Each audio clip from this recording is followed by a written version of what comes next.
Are you constantly trying to find ways to be more productive in your work day, in your work life period?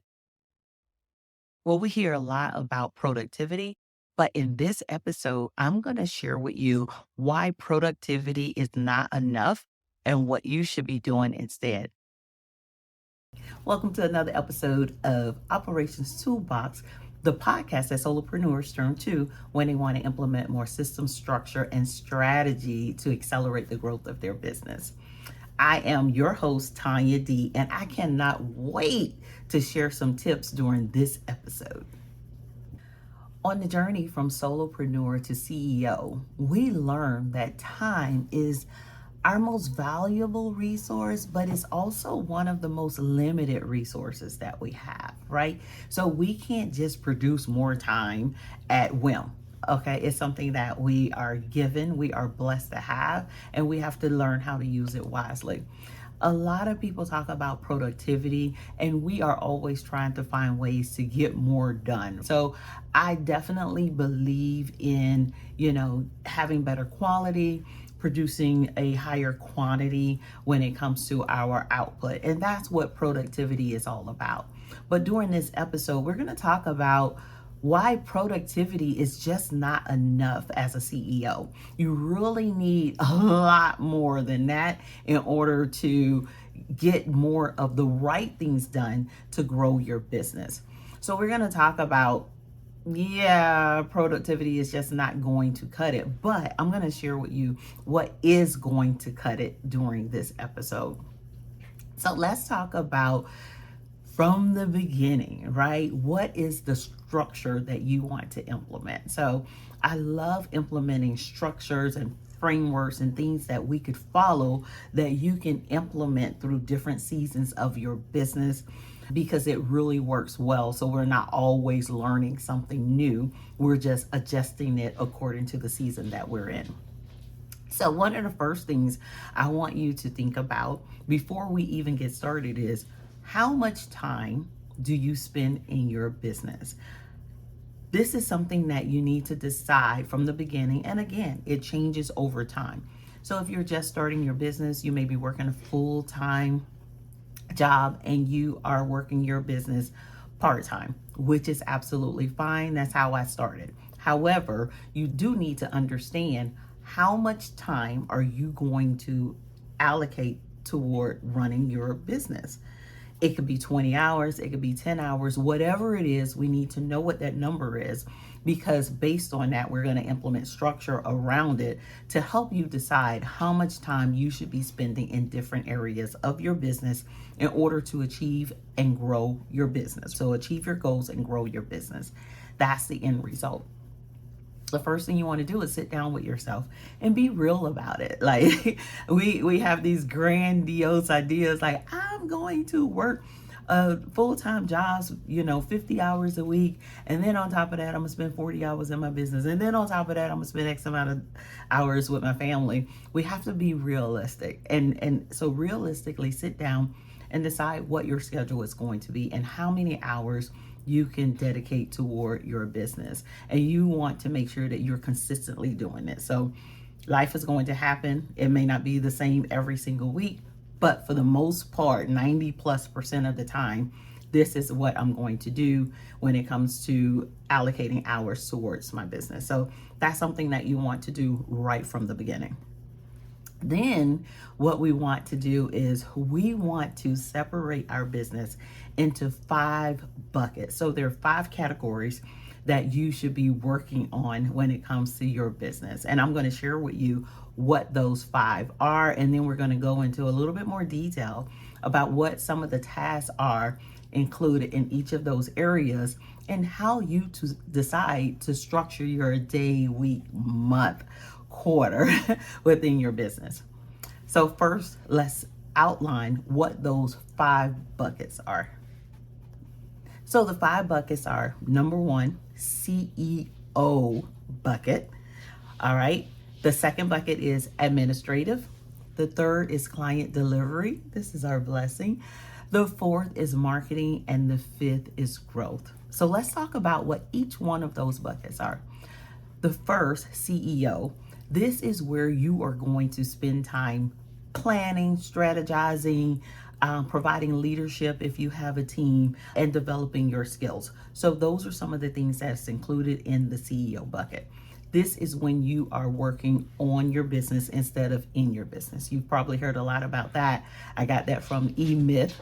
They talk a lot about that. But we need to always be in a position where we are having a bird's eye view, looking down into our business and deciding what we want to do in order to meet our objectives and carry our business forward.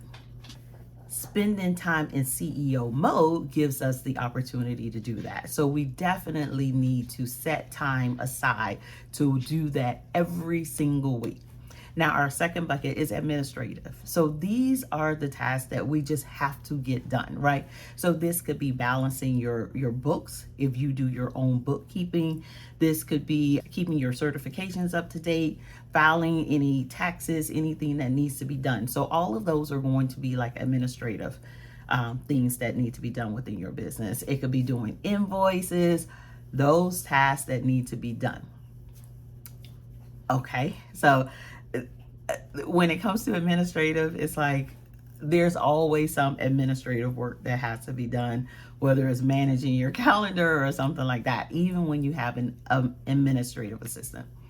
The third bucket, client delivery. This is what I say is what we get to do, right? Is why a lot of us are in this business. So whether it's a service-based business or a product-based business, we're in this business to actually provide something to someone else. And this is us doing the fulfillment of that. Service-based providers, this is you actually building the website if that's what you do. Product-based providers, this is you actually packaging up the products and shipping them out. So the client delivery, this is me fulfilling my obligation.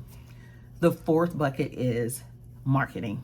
Now, this is something that we have to do all the time as well, right? So, each of these buckets we get to do all the time. The fourth one being marketing. We're always marketing our business. So this is making sure that we are consistently putting ourselves out there so people understand what it is that we offer, the value that we bring. So we're letting people know, hey, I'm here, I'm open for business, and I can help. So everything that goes along with that is included in marketing. So this would even be, for me, I love Canva. So this would even be me doing my little Canva, so that I could post something on social media. The fifth one is growth. So this one, you'll hear coaches and consultants refer to this as those revenue producing activities. And that is what growth really is. It's those things that are going to have a short-term impact on your bottom line, right? So those are the things that we want to make sure we do. Separate marketing and growth, because I don't want people spending all of their time doing marketing and think that they're doing immediate revenue producing activities, right? Because marketing does yield results. But the things that we're talking about within the growth, they are a little bit more immediate. So this is contacting people that you have worked with in the past and sharing with them any new offerings that you may have or how you can help them today. You know what I mean? Or your current customers, maybe expanding the services that you provide for them. So these are things that you could do that's going to impact your bottom line in a shorter period of time. So that's the biggest difference between those two.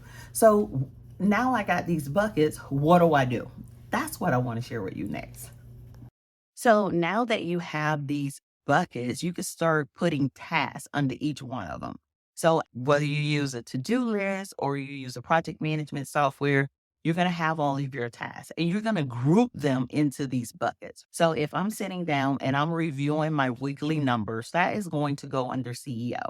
Or if I am doing something to develop my skills as a leader or develop my skills as a consultant, that is going to go under my CEO bucket. Whereas if I am going back and seeing who paid and, sending out invoice reminders, if my system doesn't do it or whatever the case may be, that is going to be more administrative. So as you're going through and you're making your list, you're going to group them in one of these categories. And then once we have all of that, now what you want to do is you want to decide how much time you should be spending on a daily, weekly, monthly basis in each of these categories. This is going to help to make sure that you are touching all of the things that you need to be touching and you are spending the right amount of time. Now, here's where you have to start playing with the numbers, right?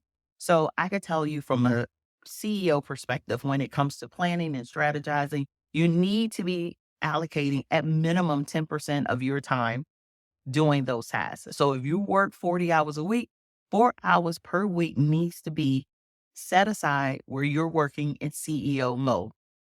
That's something that's more standard.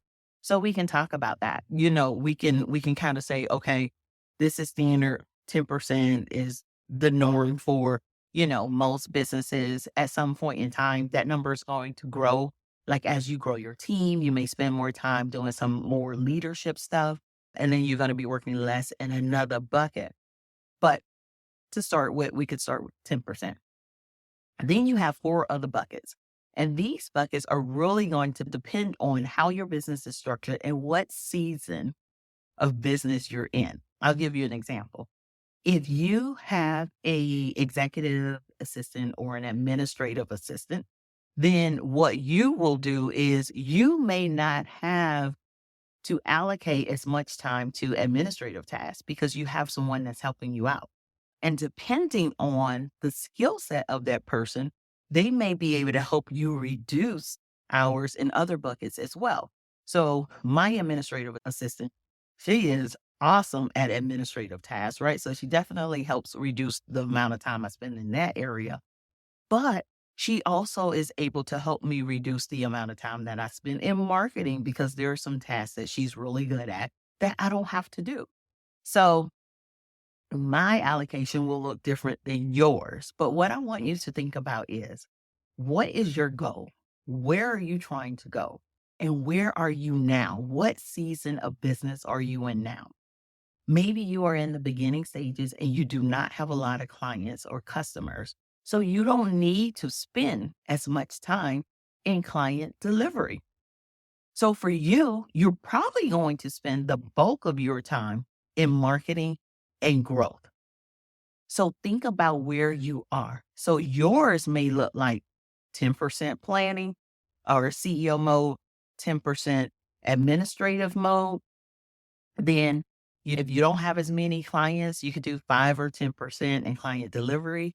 And then the bulk of your time is going to be spent in marketing and growth. So you can kind of divide what's left. Now, if you have clients and you have a good marketing system and it doesn't require you as much time, you can spend a little bit more effort in the growth section. So when you're looking at it, look at it as a pie. Decide where you are, where you want to go, and start allocating as much time as you need in each.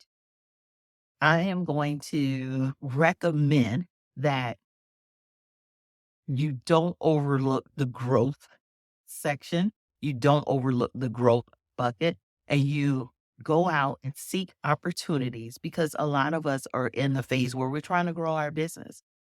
And you want to make sure that you are consistently working on those revenue producing activities. So when I say revenue producing activities, I'm talking about activities that are going to produce revenue in a short period of time. You definitely want to be dabbling in that bucket quite frequently. And of course, all of the other buckets have to be done. Look at your schedule. Let's just do a quick recap.